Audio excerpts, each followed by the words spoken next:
clapperboard, the Nigerian trap in Malaysia, why so many are failing, and how to avoid it. Every single week, hundreds of Nigerians land at Kuala Lumpur International Airport with big dreams, big ambitions, and big plans. And every single week, a shocking number of them crash. Not because Malaysia is hostile, not because they aren't smart, not because they didn't try hard enough, but because of one category of mistakes repeated over and over that nobody warned them about. So today, we're pulling back the curtain. No sugarcoating, no diplomatic softness, just the truth about what is actually destroying Nigerian potential in Malaysia and what you need to know before it destroys yours. Let's set the scene. Malaysia is one of the most strategically positioned countries in Southeast Asia. A rising economy, a quiet global hub for education, business, healthcare, tourism, and trade. And Nigerians noticed. Today, tens of thousands of Nigerians live in Malaysia as students, traders, entrepreneurs, and long-term residents. This isn't just migration. It's a movement. And movements, when they go wrong loudly. Because here's what nobody tells you before that flight. Malaysia doesn't work like Nigeria. It doesn't think like Nigeria. And it will not adjust to you. It will smile and then quietly shut every door you try to force open. Let's start with the foundation of everything, the visa. You'd think this is obvious. But many Nigerians arrive on tourist visas and then try to build a life, running businesses, studying, or working illegally. Malaysia doesn't play that game. Every visa has a purpose. Tourist, student, employment, business. Use the wrong one and you're flagged. Overstay? You're not just deported, you're blacklisted. And that blacklist doesn't stop at Malaysia. It follows you across Southeast Asia. Think about it, spending thousands to travel, only to lose everything because you tried to cut corners on documentation. That's where many people lose before they even begin. Now let's talk about something more subtle, but just as dangerous. Culture. Malaysia is built on respect, hierarchy, and punctuality, especially in business. Show up late? You've already damaged your image. Interrupt people? You lose trust. Make promises you can't keep? You're quietly cut off. No argument. No confrontation. Just doors closing. In Nigeria, boldness is strength. Negotiation is normal. Personality is power.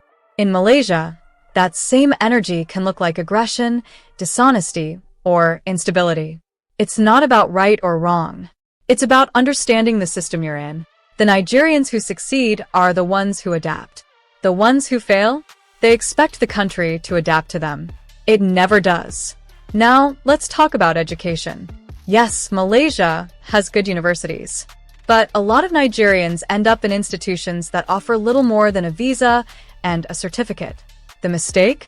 Choosing based on how easy it is to get in, not on what the degree will actually do for your future. Some schools look impressive on paper, but lead nowhere. And then there's another issue, using a student visa as a cover for hustling instead of studying. When that gets exposed, it doesn't just affect one person. It damages the reputation of every Nigerian student that comes after. Next, business. Nigerians are natural traders. It's part of the culture. And many are making serious money in Malaysia. But here's the trap. You cannot just start a business legally in Malaysia without proper structure. You need registration, legal backing, and often a local partner. And in many cases, that partner owns the majority. That means if everything isn't documented properly, you could build a business that legally isn't yours. And when things go wrong, the law will not favor you. No emotions, just paperwork. Now, let's address something uncomfortable, but real. Profiling. Yes, Nigerians in Malaysia face discrimination. From landlords, employers, even authorities. And it's unfair. But there's also a reality. A small number of Nigerians involved in crime have damaged the image of the whole community. And the system reacts to patterns, not individuals. So what does that mean for you? You have to be sharper. Carry your documents. Stay compliant. Present yourself well. Not because it's fair, but because it's the reality you're operating in. Let's talk money. A lot of Nigerians in Malaysia operate outside the formal system. Cash deals, Informal transfers. No banking structure. It feels easier, but it makes you invisible. No records. No proof of income. No financial identity. If something goes wrong, you have no protection. And if you want to grow or upgrade your status, you have no foundation. Being invisible might feel convenient, but it limits your future. And finally, the community trap. Many Nigerians in Malaysia stay within their own circle. Same friends, same advice, same information. And while community is important, it can also become an echo chamber. Bad information spreads fast. My guy said it works. I know someone who did it. Don't worry, nobody checks. That's how mistakes keep repeating. The solution? Step outside. Talk to Malaysians. Learn the system. Get real information. Because the truth exists, just not always inside your circle. Now here's the bigger picture.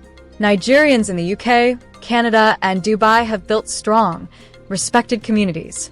Not because they are smarter, but because they adapted. They learned the system. They moved strategically. Malaysia is not harder. In many ways, it's more accessible.